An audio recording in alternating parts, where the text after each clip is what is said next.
എത്രയോ സന്യാസി വര്യന്മാരൊക്കെ നിങ്ങൾ ഗൂഗിളിൽ ഒന്ന് സെർച്ച് ചെയ്ത് നോക്കൂ. സ്വാമിയെ ശരണയ്യപ്പ, സ്വാമി ശരണയ്യപ്പൻ കി ജയ് എന്നൊക്കെ പറഞ്ഞ് കാണാറില്ലേ? അതുകൊണ്ട് ഇതൊക്കെ എന്നെ സംബന്ധിച്ചിടത്തോളം ഇത് എൻ്റെ ബോധ്യമാണ്. അയ്യപ്പ സംഗമത്തിൽ താങ്കൾ ശരണം വിളിച്ചത് അത് കൈ മുദ്ര, അതൊരു അത്തരത്തിലുള്ളൊരു വശമുണ്ട്. അതിന് ഇപ്പം എന്താ തോന്നുന്നത്? എനിക്ക് സത്യത്തിൽ ഞാൻ അറിയാതെ സംഭവിച്ചത് പോയതാണ് സത്യത്തിൽ. പക്ഷേ അറിയാതെ സംഭവിച്ചു പോയതാണെങ്കിലും ആ ഒരു ട്രോള് കണ്ടപ്പോൾ എനിക്ക് വലിയ വിഷമമായി. കാരണം ഞാനൊരു നല്ല വിശ്വാസിയാണ്. ഏതാണ്ട് 18 മലകൾ ദേവസ്വം ബോർഡ് പ്രസിഡന്റ് ആവുന്നതിന് മുമ്പ് തന്നെ പോയ ആളാണ്. അപ്പം അറിയാതെ ആണെങ്കിൽ പോലും അങ്ങനെ ഒരു ട്രോൾ വന്നപ്പോൾ എനിക്ക് വലിയ വിഷമമുണ്ടായി. അതിലെനിക്ക് വിഷമം ഇപ്പോഴും ഉണ്ട്.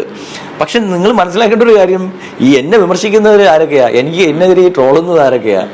2018-ലും 2019-ലും ഒക്കെ ഈ സ്ത്രീപ്രവേശന സമരവുമായി ബന്ധപ്പെട്ട് തെരുവിൽ സ്വാമിയെ ശരണമയ്യപ്പ വിളിച്ചുകൊണ്ട് കലാപം ഉണ്ടാക്കിയ ആളുകളാണ്. കലാപം ഉണ്ടാക്കിയ ആളുകളെന്ന് നോക്കണം. പിന്നെ എത്രയോ സന്യാസി വര്യന്മാരൊക്കെ നിങ്ങൾ ഗൂഗിളിൽ ഒന്ന് സെർച്ച് ചെയ്ത് നോക്കൂ. സ്വാമിയെ ശരണയ്യപ്പ, സ്വാമി ശരണയ്യപ്പൻ കി ജയ് എന്നൊക്കെ പറഞ്ഞ് കാണാറില്ലേ?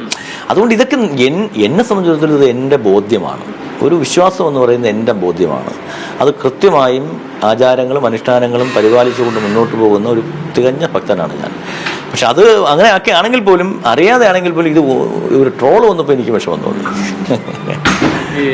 ഈ അയ്യപ്പ സംഘത്തിൻ്റെ കാര്യം പറഞ്ഞു വരുമ്പോഴേ, ഇപ്പോൾ അന്നേരത്തിന് കേസുകളുണ്ടല്ലോ, ശബരിമല പ്രക്ഷോഭവുമായി ബന്ധപ്പെട്ട കേസുകൾ ഇതുവരെയും പിൻവലിക്കപ്പെടാത്ത കുറേ കേസുകളുണ്ട്. അപ്പോൾ ഇവർ കോൺഗ്രസ്സൊക്കെ ഇന്ന് ആരോപിക്കുന്ന കാര്യം വെച്ചാൽ ആ കേസുകൾ എന്തുകൊണ്ടാണ് പിൻവലിക്കപ്പെടാത്തത്? സർക്കാർ എടുക്കേണ്ട തീരുമാനമാണ്, എങ്കിലും അതിൽ ബോർഡിൻ്റെ നിലപാട് എന്താണ്? അല്ല, അതിലുള്ള വിഷയം ഇത്, അന്ന് കുറേ കേസുകൾ വന്നു, നമ്മൾ ഉദ്ദേശിക്കാത്ത കുറേ എണ്ണം കേസുകൾ വന്നു. പക്ഷെ സ്വാഭാവികമായും പിൻവലിക്കപ്പെടേണ്ട കേസുകളൊക്കെ പിൻവലിച്ചു.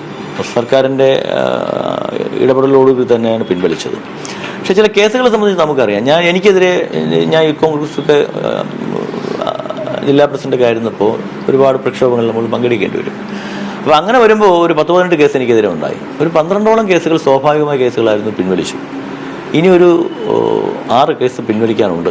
അത് ഈ PDPP, അതുപോലെ തന്നെ അറ്റംപ്റ്റ് മർഡർ, അങ്ങനെയൊക്കെ വരുമ്പോൾ അറ്റംപ്റ്റ് മർഡർ എന്ന് വെച്ചാൽ നമ്മൾ പോലീസിനെ കല്ലെടുത്തെറിഞ്ഞാൽ അറ്റംപ്റ്റ് മർഡറായി. അപ്പോൾ അതൊക്കെ കോടതിയിലേക്ക് പോയി. അപ്പോൾ അത് കോടതിയുടെ ഒരു പെർമിഷനോടുകൂടിയും പബ്ലിക് പ്രോസിക്യൂട്ടറുടെ ഒക്കെ ഇടപെടലോടുകൂടിയും ഒരു കോടതി മുഖാന്തരം മാത്രമേ അതൊക്കെ പിൻവലിക്കാൻ സാധിക്കുകയുള്ളൂ. അതിൻ്റെ ഒരു നിയമപ്രശ്നങ്ങളുണ്ട്, അതുമായി ബന്ധപ്പെട്ടായിരിക്കും അത് താമസിക്കുന്നത്. അല്ലാതെയുള്ള എത്രയോ കേസുകൾ അതെല്ലാം തന്നെ പിൻവലിച്ച് പോയല്ലോ. അങ്ങനെയുള്ള ചില സാങ്കേതിക പ്രശ്നങ്ങളുണ്ട്. അത് തീർച്ചയായിട്ടും അതും ആ സമയത്ത് ഉണ്ടാകുമെന്ന് തന്നെയാണ് എൻ്റെ പ്രതീക്ഷ. ഈ സ്വർണ്ണപ്പാളി ഹൈക്കോടതിയുടെ ഒരു ഇടപെടലുണ്ടായത്, എന്താണ് ബോർഡിന്റെ തുടർ നടപടിയൊക്കെ? അല്ല, സ്വർണ്ണപ്പാളിയുമായി ബന്ധപ്പെട്ട് വലിയ വിവാദങ്ങളാണല്ലോ ഇവിടെ. എല്ലാവരും പറഞ്ഞത് ദേവസ്വം ബോർഡ് പ്രസിഡന്റ് 4 കിലോ സ്വർണ്ണം അടിച്ചുകൊണ്ട് പോയെന്നാണ് ഇവിടെ ഓരോരുത്തരും പറഞ്ഞുകൊണ്ടിരിക്കുന്നത്, പ്രതിപക്ഷ നേതാവ് ഉൾപ്പെടെ പറയുന്നത്. അപ്പോൾ യഥാർത്ഥത്തിൽ അങ്ങനെ ഒരു ആരോപണം വന്നപ്പോൾ തന്നെ അത് പിന്നെ കോടതി അതിൽ ഇടപെട്ടു. കോടതി ഞങ്ങളുടെ SP അതിൻ്റെ അന്വേഷണ ചുമതല ഏൽപ്പിച്ചു. SP അത് കൃത്യമായ അന്വേഷിച്ച് കൊടുത്തു. അതിൽ കൃത്യമായ കാര്യങ്ങൾ പറഞ്ഞിട്ടുണ്ട്. 100% സുതാര്യമായും ട്രാൻസ്പെറൻ്റായും പ്രൊസീജിയർ പാലിച്ചുകൊണ്ടുമാണ് അത് ചെയ്തത്. ചെറിയൊരു സാങ്കേതിക പ്രശ്നം അവിടുത്തെ അറിയിക്കേണ്ട സ്പെഷ്യൽ കമ്മീഷണറെ അറിയിക്കാൻ താമസിച്ചു പോയി എന്നുള്ളതാണ്. അത് കോടതി അറിയിക്കുകയും കോടതി സ്വർണ്ണപ്പാളി നിങ്ങൾക്ക് കൊണ്ടുവന്നിവിടെ സ്ഥാപിക്കാമെന്ന് പെർമിഷൻ തന്നു. പിന്നെ 2019 ഒരു വിഷയമാണ് ഇപ്പോൾ ഉള്ളത്. ആ 2019 വിഷയവും നമ്മുടെ SP തന്നെ അന്വേഷിക്കാൻ ചുമതലപ്പെടുത്തിയിട്ടുണ്ട്. 30-ാം തീയതി അദ്ദേഹം അത് കൊടുക്കും.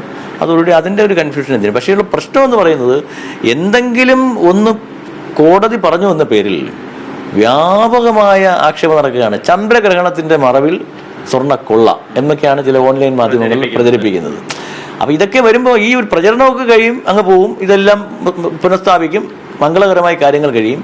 പക്ഷെ ഞങ്ങൾക്ക് നഷ്ടപ്പെട്ടു പോയ മാനത്തിനും അഭിമാനത്തിനും ഒക്കെ ആര് സമാധാനം പറയും? ഞങ്ങളൊക്കെ ഈ പ്രത്യേകിച്ച് കഴിഞ്ഞ ഒരു 10-15 വർഷക്കാലമായി, ഒരു 10 വർഷക്കാലമായി വളരെ സുതാര്യമായും സത്യസന്ധമായിട്ടുമാണ് ദേവസ്വം ബോർഡിൽ കാര്യങ്ങൾ നടക്കുന്നത്. കാരണം എല്ലാം ടെൻഡറാണ്. അത് മരാമത്താവട്ടെ, വഴിപാടുമായി ബന്ധപ്പെട്ട ക്ഷേത്രങ്ങളുമായി ബന്ധപ്പെട്ട കാര്യം എല്ലാം ടെൻഡറാണ്, ടെൻഡറും കാര്യങ്ങളുമാണ്. അപ്പോൾ അതുകൊണ്ട് കഴിഞ്ഞാൽ കൃത്യമായ സുതാര്യമായ രീതിയിലാണ് കാര്യങ്ങൾ പോകുന്നത്. പക്ഷേ ഇങ്ങനെയുള്ള വ്യാപകമായ പ്രചരണങ്ങൾ വരുമ്പോൾ അത് വലിയ വിഷമമുണ്ടാക്കും. പിന്നെ ഇത് ഇത് ഇത് ഇത് കൊണ്ട് കുഴപ്പമില്ല എന്ന് വന്ന് ഇത് നന്നായി പോകുന്ന കാര്യങ്ങളൊന്നും ആരും കൊടുക്കുകയില്ല. അതിൻ്റെ ഒരു വിഷമമാണ് ഞങ്ങൾക്കുള്ളത്.